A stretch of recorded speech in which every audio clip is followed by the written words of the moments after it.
Well, I have a big announcement to make today, and I'm really excited about this. And this may be a little bit of a surprise to many of you who know my research and what I've done well. I've really tried to solve some big problems, counterterrorism, nuclear terrorism, and healthcare, and diagnosing and treating cancer. But I started thinking about all these problems, and I realized that the really biggest problem we face, what all these other problems come down to, is energy, is electricity, the flow of electrons. And I decided that I was going to set out to try to solve this problem. And this probably is not what you're expecting. You're probably expecting me to come up here and talk about fusion, because that's what I've done most of my life. But this is actually a talk about, okay. But this is actually a talk about fission.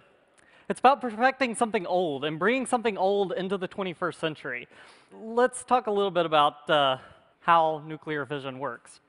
In a nuclear power plant, you have a big pot of water that's under high pressure, and you have some fuel rods.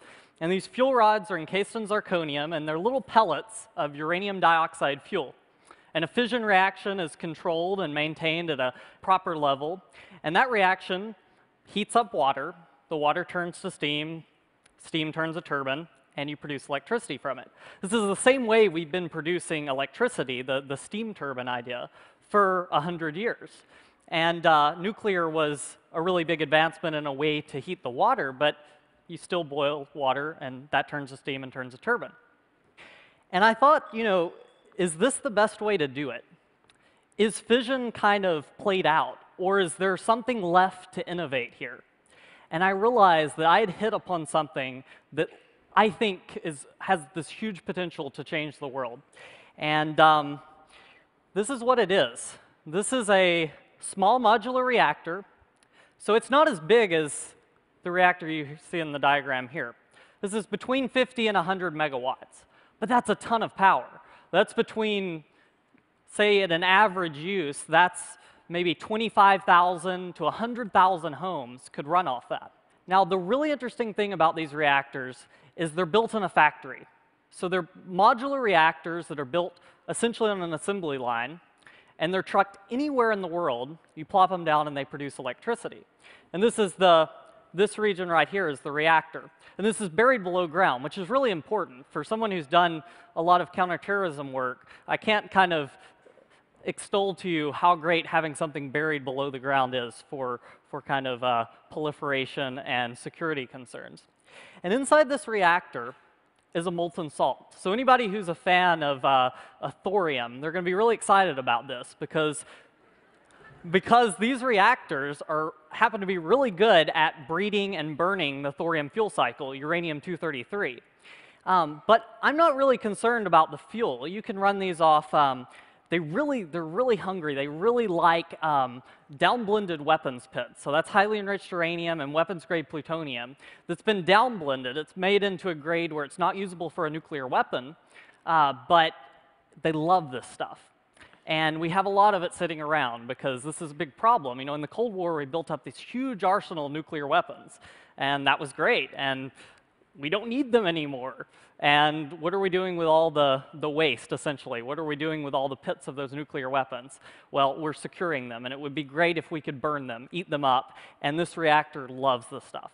So it's a molten salt reactor. It has a core, and it has a heat exchanger from the hot salt, the radioactive salt, to a cold salt, which isn't radioactive. It's still thermally hot, but it's not radioactive.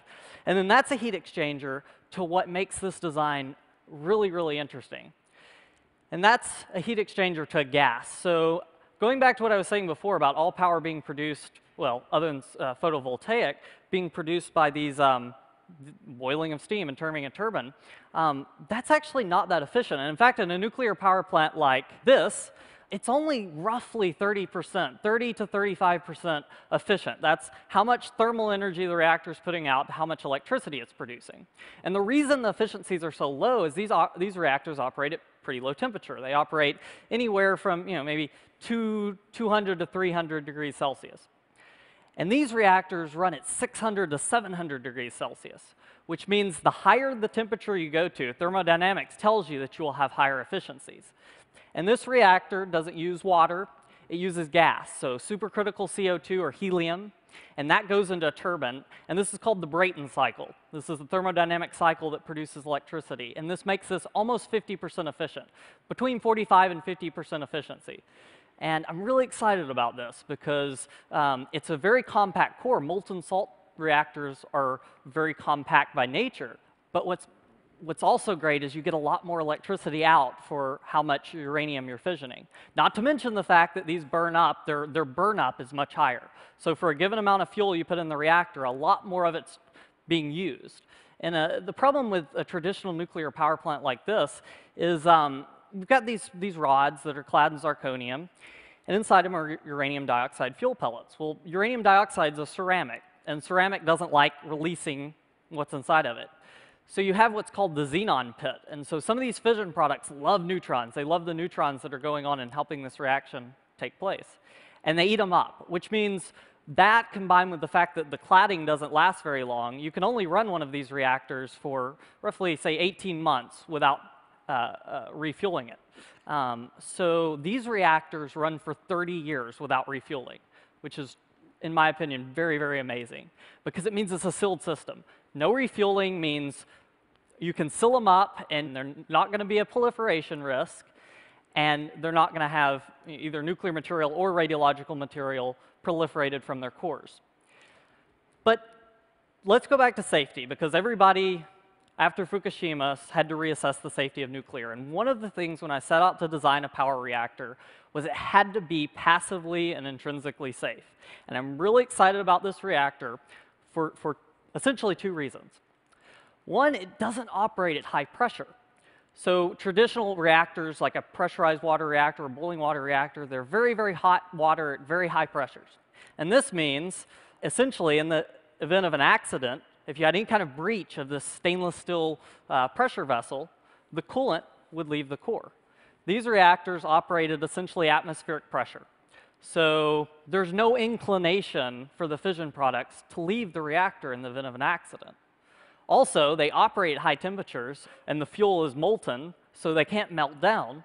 But in the event that the reactor ever went out of tolerances, or you lost off-site power in the case of something like Fukushima, there's a dump tank. Because your fuel is liquid and it's combined with your coolant, you can actually just drain the core into what's called a subcritical setting, basically a tank underneath the reactor that has some neutrons absorbers. And this is really important because the reaction stops. In this kind of reactor, you can't do that. The fuel, like I said, is ceramic inside zirconium fuel rods. And in the event of an accident in one of these type of reactors, Fukushima and 3 Mile Island, looking back at 3 Mile Island, we didn't really see this for a while, but these zirconium claddings on these fuel rods, what happens is when they see high pressure water, steam, in an oxidizing environment, they'll actually produce hydrogen, and that hydrogen has this explosive capability to release fission products. So the core of this reactor, since it's not under pressure and it doesn't have this chemical reactivity, means that there's no inclination for the fission products to leave this reactor. So even in the event of an accident, yeah, the reactor may be toast, which is, sorry for the power company, but we're not going to contaminate large quantities of land. So I really think that in the, say, 20 years it's going to take us to get fusion and make fusion a reality, this could be the source of energy that provides carbon-free electricity. Carbon-free electricity. And it's an amazing technology because not only does it combat climate change, but it's an innovation. It's a way to bring power to the developing world because it's produced in a factory and it's cheap. You can put them anywhere in the world you want to. And maybe something else. As a kid, I was obsessed with space. Well, I was obsessed with nuclear science, too, to a point. But before that, I was obsessed with space. And I was really excited about being an astronaut and designing rockets, which was something that was always exciting to me. But I think I get to come back to this. Because imagine having a compact reactor in a rocket that produces 50 to 100 megawatts. That is the rocket designer's dream. That's someone who's designing a habitat on another planet's dream. Not only do you have 50 to 100 megawatts to power whatever you want to provide propulsion to get you there, but you have power once you get there. You know, rocket designers who use solar panels or fuel cells, I mean, a few watts or kilowatts, wow, that's a lot of power. I mean, now we're talking about 100 megawatts. That's a ton of power. That could power a Martian community. That could power a rocket there. And so I hope that maybe I'll have an opportunity to kind of explore my rocketry passion at the same time that I explore my nuclear passion. And you know, people say, oh, well, you launched this thing and it's radioactive into space, and what about accidents?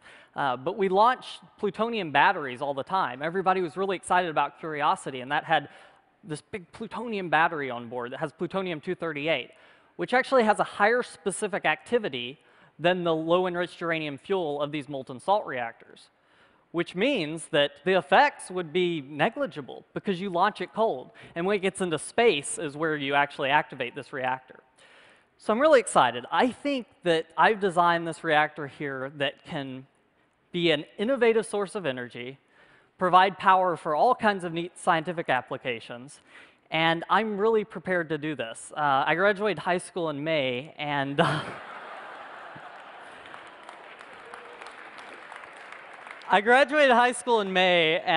I decided that I was going to start up a company to commercialize these technologies I've developed, these revolutionary detectors for scanning cargo containers and these systems to produce medical isotopes.